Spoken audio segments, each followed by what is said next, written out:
As a result of investors, collectors turning to Rolex more than before, I've seen an emergence of newly established grey market dealers. Okay. Have those dealers left themselves vulnerable by having expensive inventories, particularly with Rolex remaining so quiet over the past 18 months or so, and with the introduction of exhibition only?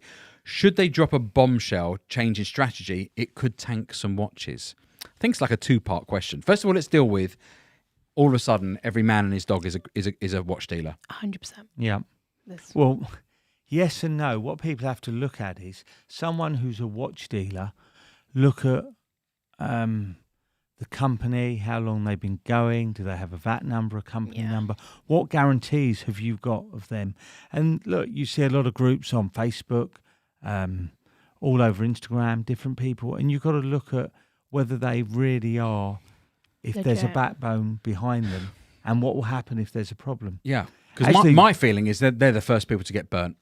Do you know something? Just bringing that up, I had a customer who sold me a number of watches to buy something else. Yeah. And he said, I've got something very special.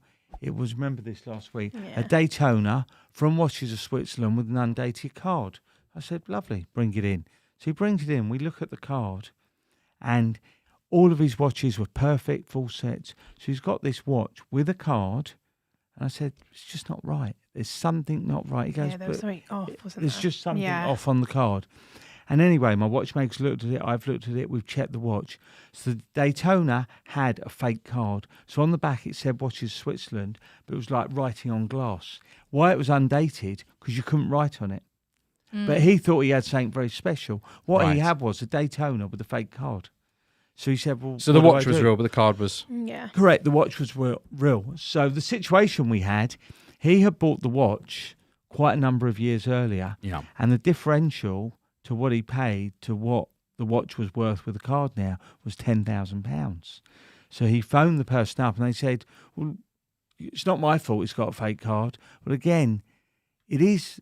the person he bought it from, it is their fault and it's their responsibility. But all they were willing to offer him, what do you think? How do you think this played out?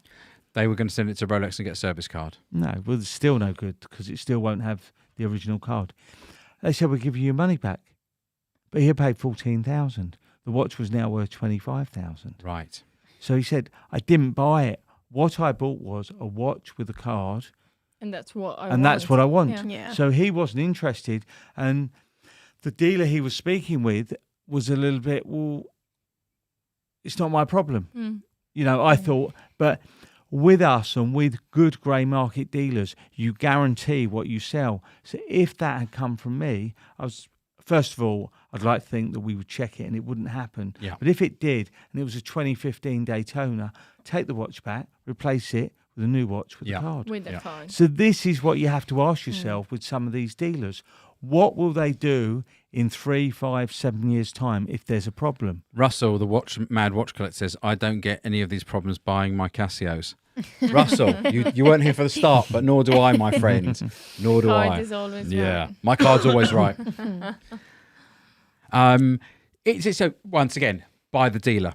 Yeah, 100%. By the dealer. But you know, when we were in Miami, and we were in New York, and we were wandering out all these places, and I saw lots of people running around, maybe not, you know, with a watch here or there trying to trade. And I do kind of get the feeling that if there's any kind of tick down in this market, and they've got one or two pieces, they're just trying to trade on.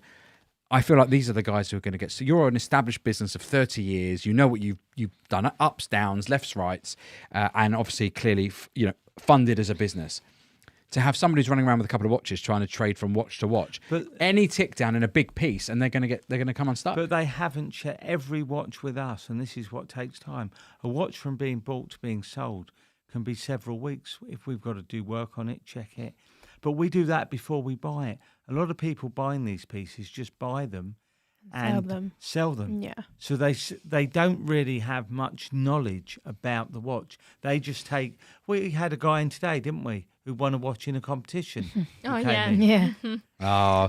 Giant comment from Frank Brennan. Couldn't agree more. The Wall Street crash was never going to happen till it happened. The Titanic was never going to sink until it happened.